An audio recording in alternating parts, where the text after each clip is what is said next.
سوال کیا کہ نماز جو ہے وہ پڑھ کے تو ہم دعا جو ہے وہ شارٹ نہیں مانگ سکتے ہیں. میں آپ کو بتاؤں دعا جو ہے نا وہ عبادت کا مغز ہے، لیکن کچھ لوگ ایسے ہوتے ہیں کہ ان کی مصروفیات اس طرح کی ہوتی ہیں، جس طرح قرآن مجید میں آتا ہے نا کہ وہ ایک حدیث پاک میں آتا ہے کہ کچھ قرآن پڑھنے والے ایسے ہیں کہ اللہ ان کو دعا مانگنے کا بھی ٹائم نہیں ملتا، تو وہ دعا مانگنے کا ٹائم نہیں ملتا تو اللہ تعالیٰ ان کو ان لوگوں سے زیادہ دے دیتا ہے جو دعا مانگتے ہیں.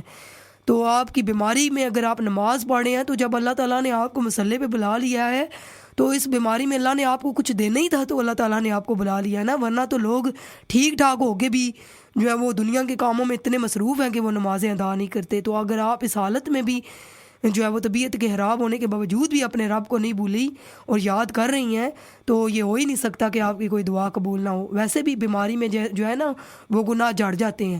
اللہ تعالیٰ جب چاہتا ہے نا کسی کے گناہوں کو جھاڑنا تو اس کو بیماریوں میں مبتلا کرتا ہے، اس کو آزمائشوں میں مبتلا کرتا ہے، دنیا کو اس کے لیے کڑوا کرتا ہے تاکہ بندہ اللہ کو یاد کرتا رہے، کسی نہ کسی طریقے سے بندے کا لنک اللہ کے ساتھ جڑا رہے. تو آپ تو ان خوش نصیبوں میں سے ہیں کہ آپ بیمار ہیں تو اللہ تعالیٰ نے جو ہے وہ آپ کو توفیق دی ہے کہ اپنے آپ کو یاد کرنے کی. اور دیکھ لیں کہ آپ کی قبولیت کی علامت یہ ہے کہ بیماری میں آپ اللہ کو یاد کر رہے ہیں. کہ آپ نے پوچھا کہ میں فکر ہے کہ میں پتہ نہیں دعا لمبی مانگنی پڑتی ہے یہ شارٹ، آپ بے شک اتنا بھی کہہ دینا کہ اللہ مجھے دنیا اور آخرت کی آسانیاں عطا فرما. ربنا درود پاک پڑھ کے ربنا آتنا فی الدنیا حسنۃ وفی الآخرۃ حسنۃ وقنا عذاب النار.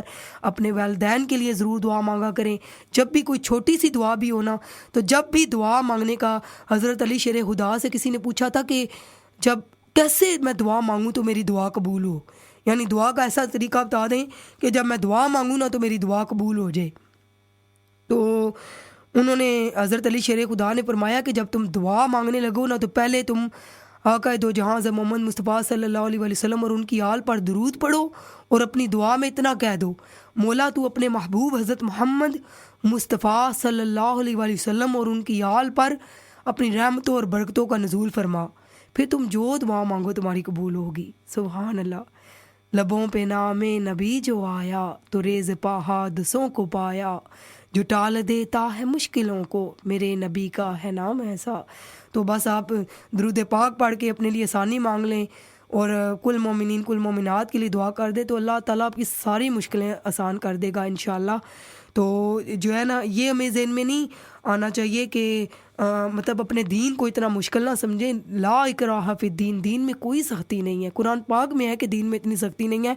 اللہ کی رحمت تو اتنی وسیع ہے، اللہ کی رحمت تو اتنی وسیع ہے. یقین کریں کہ ایک بندہ ایک الفاظ بولتا ہے نا، ان الفاظ کے صدقے میں اللہ تعالیٰ اس کے کوئی زانی ہے، کوئی شرابی ہے، کوئی چور ہے، کوئی جو بھی ہے، اللہ تعالیٰ نہیں دیکھتا کہ یہ بندہ کتنا گناہ گار ہے.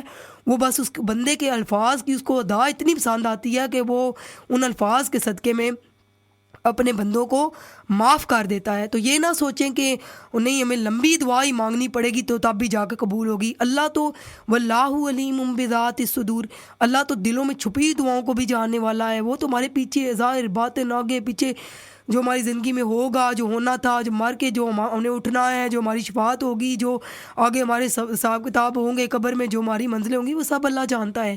آپ کی زندگی کو اللہ تعالیٰ جانتا ہے. تو دین کو کبھی بھی بوجھ نہیں سمجھنا چاہیے. آج جب میں پروگرام کے لیے آ رہی تھی تو میرے ہسبینڈ جب مجھے چھوڑنے آ رہے تھے، مجھے آج ان کی الفاظ ایک اتنے اچھے لگے ہیں کہ میں اس کو بھی پروگرام میں دہراؤں گی. کیونکہ یقین کریں کہ میں کبھی کبھی میں سوچتی ہوں کہ یہ ضروری نہیں کہ انسان کے پاس دین کا علم ہی ہو تو وہ اتنے اچھے الفاظ بولے گا. جب ہم آقا علیہ الصلوۃ والسلام کے دربار میں تھے اس وقت بھی انہوں نے ایک دو سے الفاظ بولے اور میں حیران رہ گئی کہ ہم سوچتے ہیں کہ جو بندہ ظاہر نہیں کرتا تو وہ اس میں مطلب عشق نہیں ہے. تو انہوں نے کہا کہ اللہ کی رحمت اتنی وسیع ہے. میرے ہسبینڈ میرے ساتھ جب آ رہے تھے مجھے چھوڑنے کے لیے، ڈراپ کرنے کے لیے، کہنے لگے کہ اللہ کی رحمت اتنی وسیع ہے، اللہ تعالیٰ اتنا رحمان اور رحیم ہے، اتنا کریم ہے کہ اس کی رحمت کا اگر ایک قطرہ چھوٹا سی پھون، ان کے الفاظ ہے چھوٹی سی پھون اگر دوزخ میں پڑ جائے نا زارا تو ساری دوزخ ٹھنڈی ہو جائے. سبحان اللہ، اتنے پیارے الفاظ. تو میں یقین کریں کہ میری دل سے دعائیں نکلی، اللہ تعالیٰ ان کو ان الفاظ کے صدقے میں لمبی عمر دے ان کا سایہ ہم پر سلامت رکھے اور اللہ تعالیٰ ان کو دنیا اور آخرت کی مشکلات سے بچا کے رکھے اور کھلی روزی دے، اور اللہ تعالیٰ ان الفاظ کے صدقے میں دنیا اور آخرت میں ان کی بخشش فرمائے اور ہماری نسلیں نیک ہوں۔ اور میری بہت ساری دعائیں جو ہے نا وہ دل سے نکلی ہیں۔ آج ایک سسٹر زبینہ کے لیے بھی بہت ساری دعائیں ہیں، جو انہیں اتنی خوبصورت الفاظ جو ہے وہ آقا علیہ الصلوۃ والسلام کی بارگاہ میں اشنات کے اشعار پیش کیے۔ اللہ تعالیٰ سب کی مشکلوں کو آسان فرمائے، آمین ثم آمین۔